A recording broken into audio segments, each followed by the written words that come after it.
전 국민을 공분케 했던 유명한 사건이죠. 그 분노 유발자의 뒷이야기까지 여러분들께 알려드리겠습니다. 영상 확인하시죠. 예, 누군가 같이 사는 아파트에 달한 것 같습니다. 와 진짜 저 뭐야? 어떻게 저래? 3일절 날 아파트 베란다에 일장기가 걸려 있습니다. 와 진짜. 그럼니다. 바로 위층에 살고 있었다고 생각하면. 네. 관리사무소에서 그래서 내려달라고 얘기를 했는데 이를 거부했습니다. 와. 굳이 참 저러고 살고 싶구나. 예, 처리해야 되나? 아니, 뭐 다른 날도 아니고 3일절에. 지금 이제 항의를 하러 사람들이 좀 찾아왔습니다. 나오셔서 말씀 좀 해주세요. 왜 일장기를 걸으셨는지. 너무 보기 안 좋잖아요. 예. 정상이 아닌데 무슨 마음이야?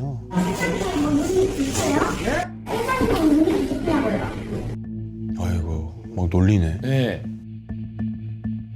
걸은 이유를 말씀해 보세요. 예? 어머. 약간 아예 부정하는 거다, 소답이긴 역사를. 한데 자꾸 뜬금없는 대답이 나옵니다. 정신이 안 좋으신 거 아닐까요? 간첩 신고를 하겠다고. 아, 이거 참.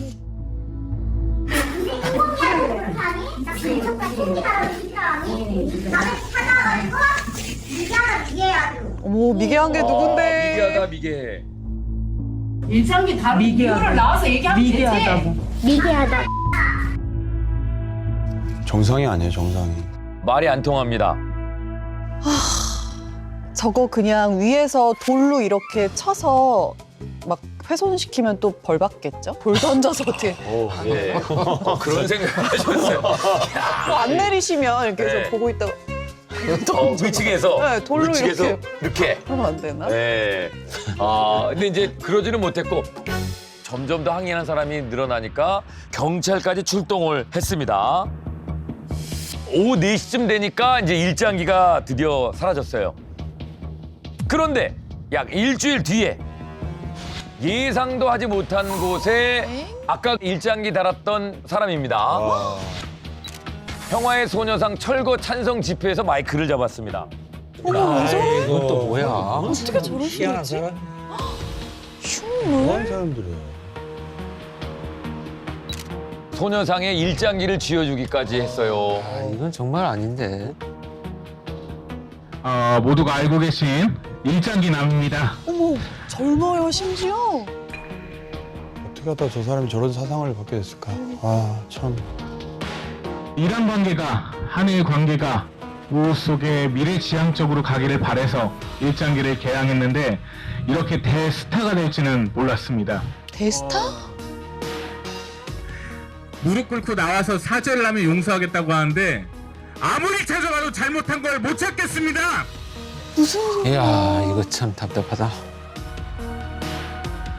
아무리 생각해도 일장기를 개항한 게 무슨 위법이고 불법이길래 무릎을 꿇어야 될지 모르겠습니다. 너 빼고 막강나상 도미 초쇼와 나 됐을까? 아직 좀 정상 아니다 완전히. 그렇게 이 사람은 계속 집회를 진행을 했어요. 저렇게 뻔뻔하게.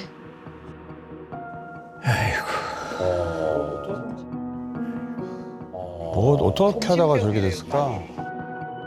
뭐 한일 우호 관계를 바라면 꼭 3.1절이 아니어도 되는 거잖아요. 근데 굳이 3.1절에 저랬다는 게 전 좀 무서운데요. 네. 네, 그렇죠. 이 사건 당일에 이 남성은요, 심지어 자신이 일본인이라고 주장을 하기도 했습니다. 오. 그런데 조사 결과 한국인으로 밝혀졌고요. 자신들은 3.1절을 폄하하거나 왜곡할 의도는 없었다. 오히려 태극기를 걸지 않은 주민들이 문제다. 이런 말까지 했다고 하는데요. 자기는 그래도 뭔가를 달긴 달았다 뭐 이런 건가요? 네. 말도 안 되는 소리를 하고 있으시네. 자기가 되게 말을 잘하고 논리적이라고 생각하는 착각한 사람 같아. 말도 안 되죠. 남탓만 하는 거죠. 네. 근데 저거를 준비를 하고 이렇게 연설을 할 정도면 네. 정신에 그렇게 엄청 큰 문제가 있는 사람 같아 보이진 않는데 음. 저 사람은 좀 애정 결핍 관심 받고 싶어하는 욕구가 좌절이 되어서 병적으로 발현된 것이라고 해석을 할 수도 있어요. 저 사람이 왜 3.1절을 골랐을까 알면서 그런 행동을 하면 사람들이 관심을 가져주니까. 그리고 이것이 옳고 그르거나 사회문화에 맞는지 맞지 않는지는 저 사람은 별로 관심이 없는 거죠. 저렇게 해서라도 관심을 받으면 욕구 해소가 되는 그런 문제가 있는 것으로 좀 추정이 됩니다. 어떻게 보면 이제 국경일의 우리 국경일의 이제 돌발 행동이거든요. 그렇습니다. 돌출 행동이고 조금 뭐 좀 제재를 해야 되는 그런 뭐 규정 같은 게 없는지. 없습니다, 아직은. 뭔가 법적으로 제재는 못하고 있는데요. 그런데 저 사건, 저 일장기남 사건을 계기로 해서 국경일에는 다른 나라 국가의 국기를 개항할 수 없도록 하는 대한민국 국기법 개정안이 발의가 됐습니다. 그래서 아직까지는 계류 중이에요. 아, 그래요? 뭔가 불법 같이 보이는데 불법이 아니라고 하니까 처벌이 좀 시원치 않아서 약간 찝찝한 것 같아요. 일본에서 우리 국민이 태극기를 들거나 이러다가 또 제재를 당할 수도 있고요. 다만 이제 이게 전범기 이런 거는 금지할 수 있겠지만 국기를 금지하기는 좀 어렵지 않을까 싶어요. 네. 처벌은 할 수 있는 방법이 없지만 시민들이 보고 가만히 있지 않았던 것 같은데요. 예, 그렇습니다. 일부 시민과 지역 시민단체에서는 3.1절의 일장기를 다는 매국노 등의 구호를 외치면서 항의 집회를 열었습니다. 또한 아파트 주민들은 일장기남의 행동에 맞서 한 달 동안 태극기 개항 운동을 펼쳤습니다. 네. 그런데 오히려 저 부분은요. 국민시민고를 통해서 항의하러 집을 찾아온 사람들을 처벌해달라고 하는 민원을 올렸습니다. 세상이다 진짜. 그리고 집 앞에 찾아와서 초인종을 누른 50여 명을 대상으로 고소장을 접수를 결국 했습니다. 아유. 사람이 아니야. 아니, 이게 고소하면서 적용한 혐의가요. 공동 주거 침입 그리고 공동 협박 등을 적용을 했는데요. 검찰에서 불기소 처분을 내렸고요. 그러자 이에 불복한 이 부부 다시 재정 신청을 했습니다. 법원에다가. 재정 신청까지. 하지만 결국 고등법원에서 기각 결정을 내렸습니다. 진짜 이게 새벽 3시 50분이 넘었습니다. 찜질방에 한 남자가 들어옵니다. 일부러 저 시간에 오나 보다. 자, 살금살금 와서 왼쪽 그리고 위쪽 다 여성들이거든요. 아, 저것도 싫어. 그 사이에 눕습니다. 그리고 위쪽에서 누워 자고 있는 여성 쪽으로 손을 뻗어가지고 제가 카메라 있는지도 모르겠네. 네. 뭔가 이상한 행동을 해요. 그리고 뭘 잡았습니다. 그리고 이걸 들고 나갑니다. 키를 들고 나가서 훔치나? 자, 이 남자가 들고 나간 것은 휴대폰이었습니다. 자, 또 다른 날 같은 사람입니다. 아까 그 남자. 아, 자는 척하고 있던. 네. 이렇게 딱 엎드려가지고 저 수범이네. 거의 뭐 잠복입니다. 그야말로. 허복 자세로. 네. 자, 그런데 이걸 갖고 이번엔 나가질 않아요. 그냥 만지작. 뭐지? 뭐지? 이미 유심칩을 뺐습니다. 어구구구구구. 왜요? 저게 더 뭐에 쓰는 거지? 유심칩을 왜 가져가지? 범죄에 이용하기 위해서 유심칩을 왜요? 빼갔습니다. 어머.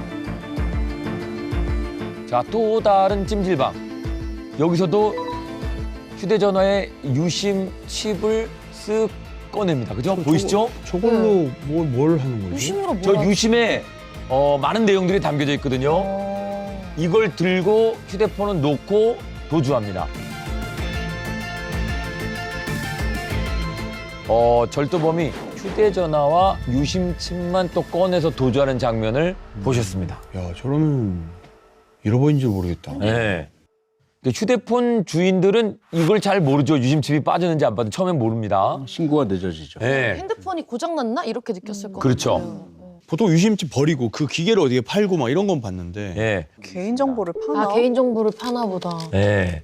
영상에서 보신 것처럼 서울, 경기, 대전 일대의 찜질방 그리고 사우나를 전전하면서 심야 시간대에 잠든 손님의 휴대전화를 아예 통째로 훔치기도 하고요. 또 주된 범행 수법은 유심칩만 훔쳐가지고 가는 건데요. 네. 휴대전화는 원래 제자리에 돌려놓고 가기 때문에 피해자들이 피해 상황을 늦게 알아차리는 수법을 이용한 거죠. 사실 이거는 이제 절도 범죄가 심화되고 있다는 것을 의미를 합니다. 그래서 이런 방식으로 약 1,000만 원 이상의 이익을 어떻게 해? 어떻게? 취득한 이런 사건입니다. 네. 야, 계속 진화되고 있습니다. 희한하다. 유심칩은 그럼 뭐에 쓰는 거예요? 예, 유심칩을 이용해 가지고 소액 결제를 하기도 했고요. 어머. 그다음 유심칩 속에 있는 개인 정보를 넘겨 가지고 이득을 취하게 된 겁니다. 너. 야. 근데 그런 휴대폰 속에 있는 그 유심칩만 있으면 그런 소액 결제가 되나요? 네, 휴대전화 처음에 개통하실 때요. 유심 카드로 소액 결제가 가능하도록 설정이 되는 경우들이 꽤 있어요. 미리 자동 설정을 해둡니다. 해제하지 않으면. 어머. 그래서 이렇게 유심칩을 빼서 그중에서 그 자동 소액 결제 설정이 돼 있는 유심칩이라면 그걸 통해서 계속 소액 결제로 돈을 빼내는 건데 자신이 가입한 통신사에 문의를 하셔서 이 소액 결제 한도를 줄이시거나 아예 이게 정지시키는 것이 예방책입니다. 꼭 한번 확인해 보시기 바랍니다. 체크해야겠네요.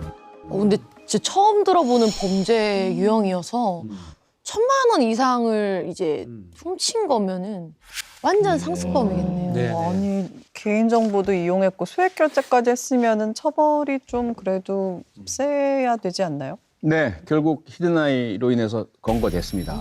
그래서 이 남성 법정에서 절도 그리고 컴퓨터 등 사용 사기죄 재판이 진행이 됐습니다. 법정에서 이제 판사의 판결문 내용을 보면요, 이 범인이 이게 범죄 수법은 죄질이 나쁘나 범행을 인정하고 반성하는 태도를 보인 점, 그리고 대부분의 피해자들과 합의를 한 점 등을 종합적으로 고려해서 징역 1년 6개월 선고를 했습니다. 예, 실형을 1년 받았습니다. 6개월. 실형을 받았습니다.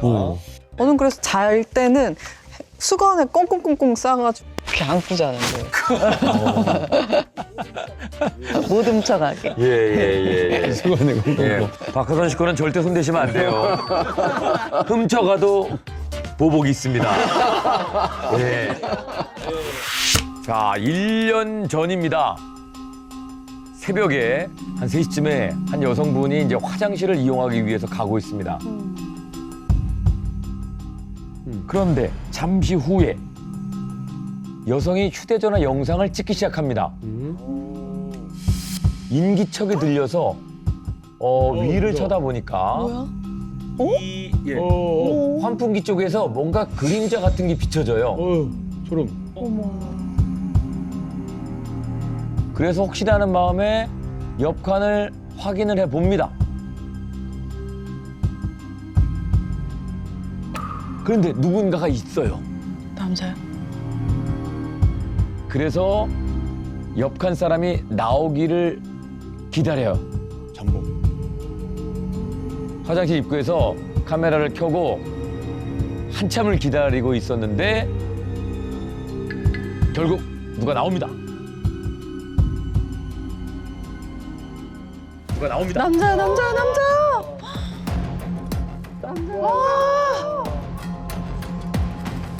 아, 더러.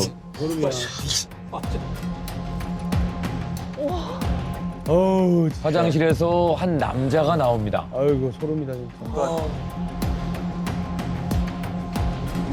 너 거기서 왜 나와? 핸드폰 들고 있어. 네. 핸드폰 봐야 돼.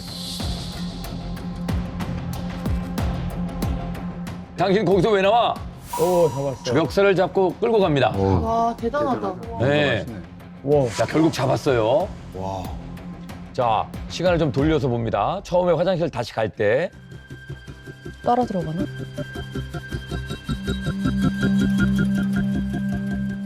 이 여성이 화장실로 가니까 한 남자가 뒤를 따라갑니다. 왼쪽이 남자 화장실이고 오른쪽이 여자 화장실인데 남성 화장실로 갈 것 같다가 두리번 대더니 그쪽으로 안 가고 여자 화장실 쪽으로 들어갑니다. 에휴. 야, 이거 참. 야, 이거 참. 찍힌 걸 모르겠어. 왜 저러냐. 네. 참 희한한 취향이네. 야. 일로 와봐. 용감하시다. 예, 멱살을 잡고 얘기를 들어보려고 하는데. 증거도 다 잡았고. 예.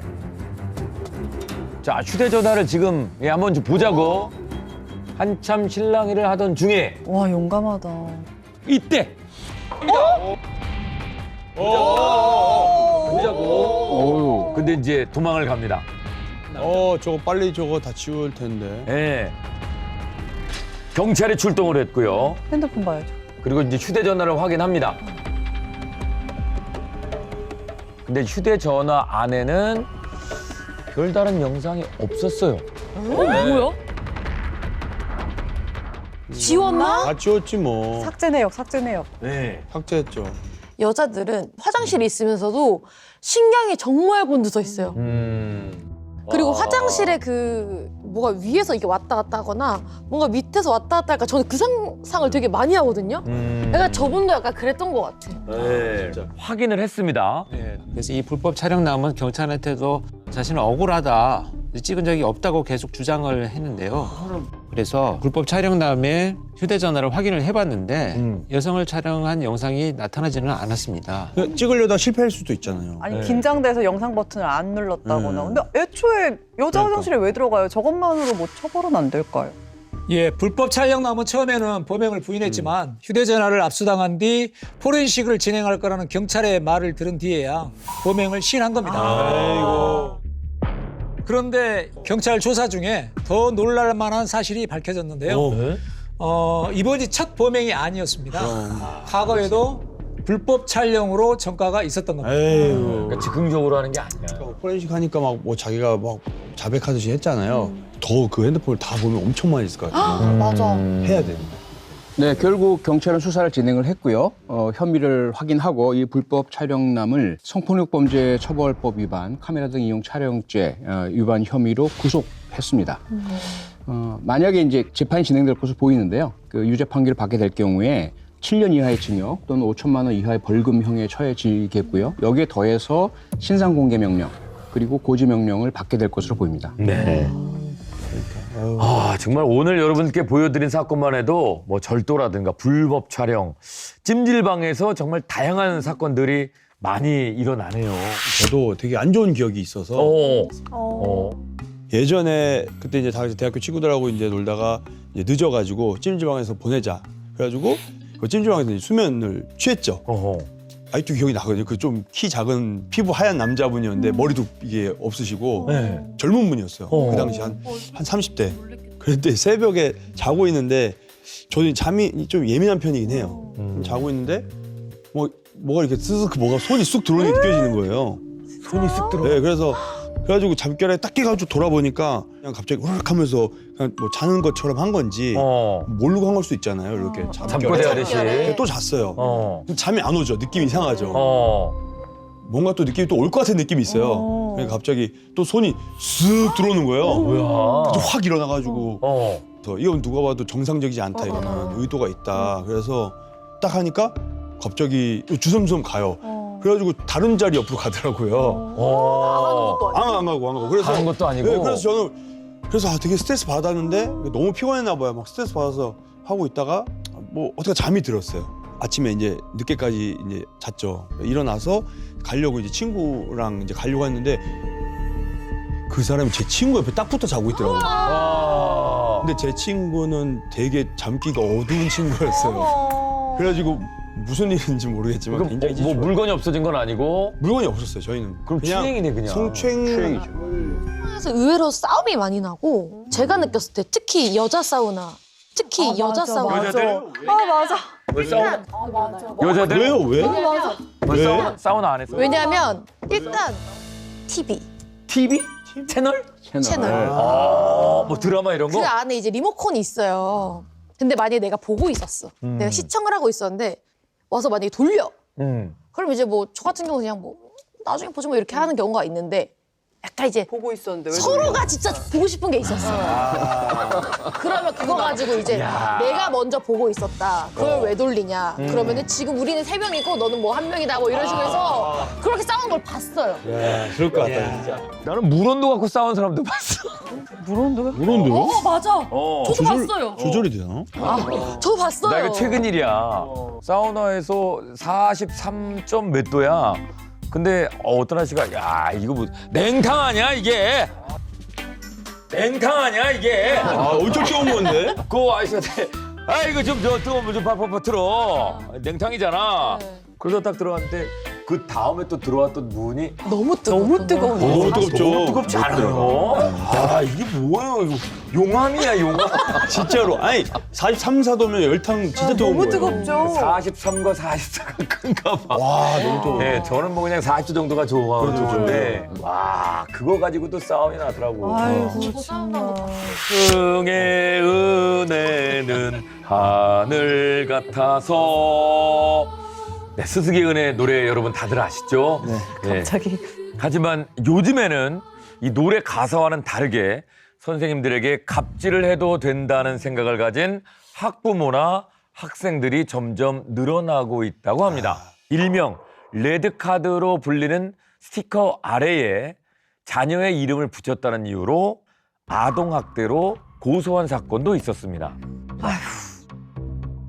그 수업 중에 학생이 물병으로 장난을 치며 소란스럽게 하자 레드카드 스티커 아래에다가 학생의 이름을 이렇게 게시하는 그런 방식이었다고 합니다. 이 학부모의 주장은요.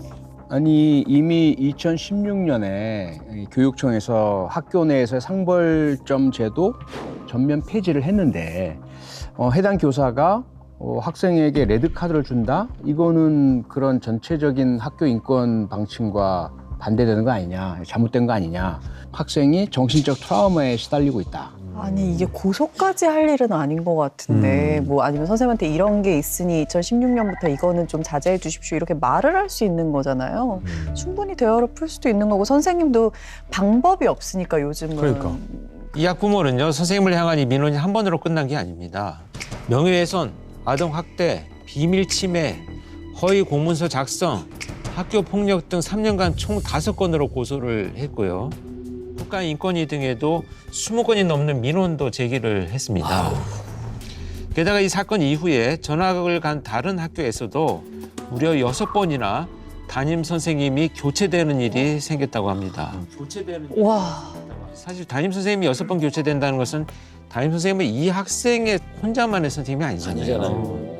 모두가 다 피해자가 되는 거죠. 네. 다른 학생들이 받는 피해도 분명히 있거든요. 그렇죠. 선생님들이랑 교감이라는 걸 하는데 네. 왜 무슨 죄야 딴 애들은. 이 학부모의 계속된 민원에 레드카드 선생님은 결국 휴직을 하게 됐고요. 휴직까지.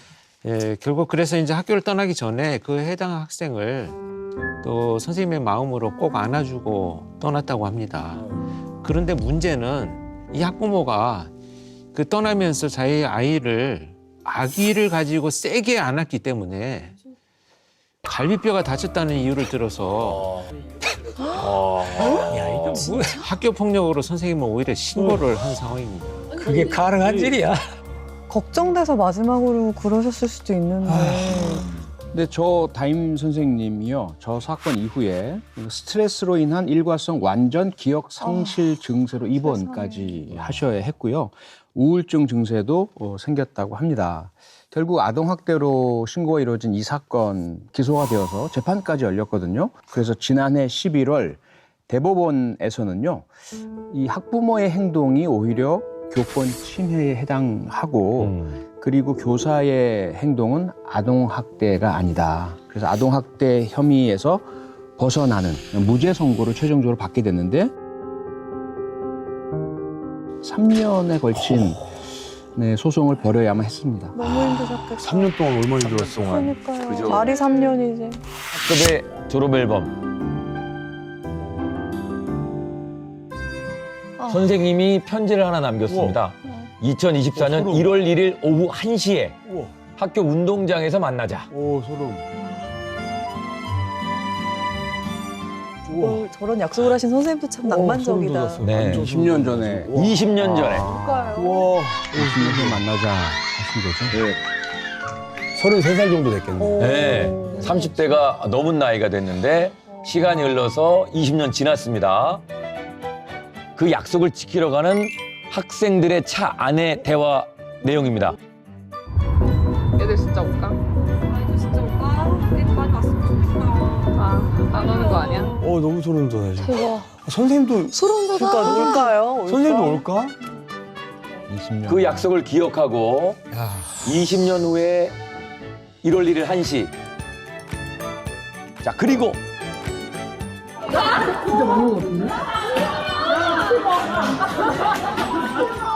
멀리서 걸어오는 이 실루엣은 자, 만나자는 약속을 제안했던 이장규 선생님.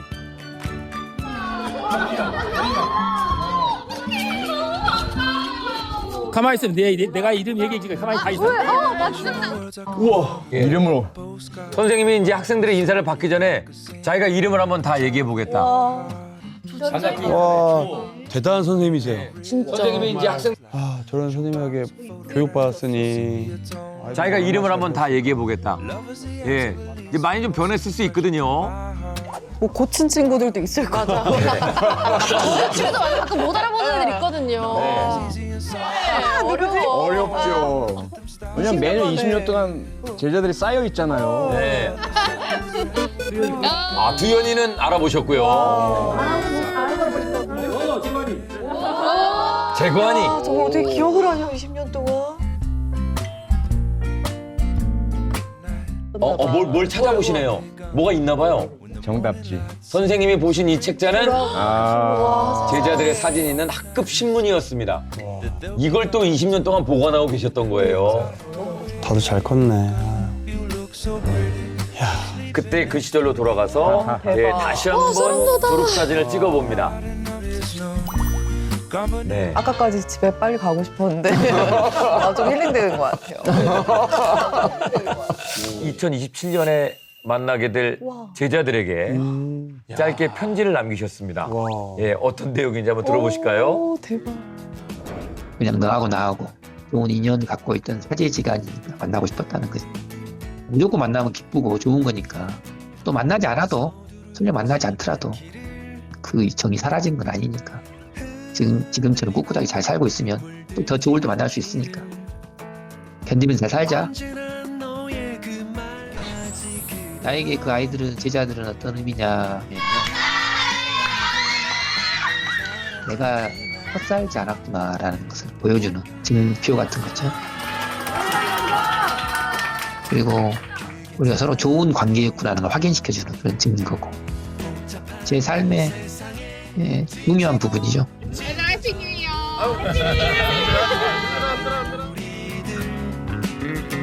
설레고 벅차던 처음의 한 걸음은 조금씩 더 멀어져 가는데 함께 할 수 있기를 햇살이 비추기를 소리내어 하하웃고 모두 내려놓기를. 기분 진짜 낭만적이다. 이상하겠다. 진짜 너무 낭만. 너무 낭만 있는 선생님이시다, 진짜. 너무 좋은 선생님. 아, 예전에 우리 권프로님께서 저희에게 울림을 주었던 얘기 중에 이제는 우리 아이만 잘 키워서 되는 시대가 아니다. 예, 이런 얘기를 하셨었는데요. 정말 내 자녀가 올바르게 자라기 위해선 우리 아이들뿐만 아니라 다른 아이들 역시도 함께 잘 자라야 된다고 생각합니다. 모두의 즐거움 MBC EVERYONE.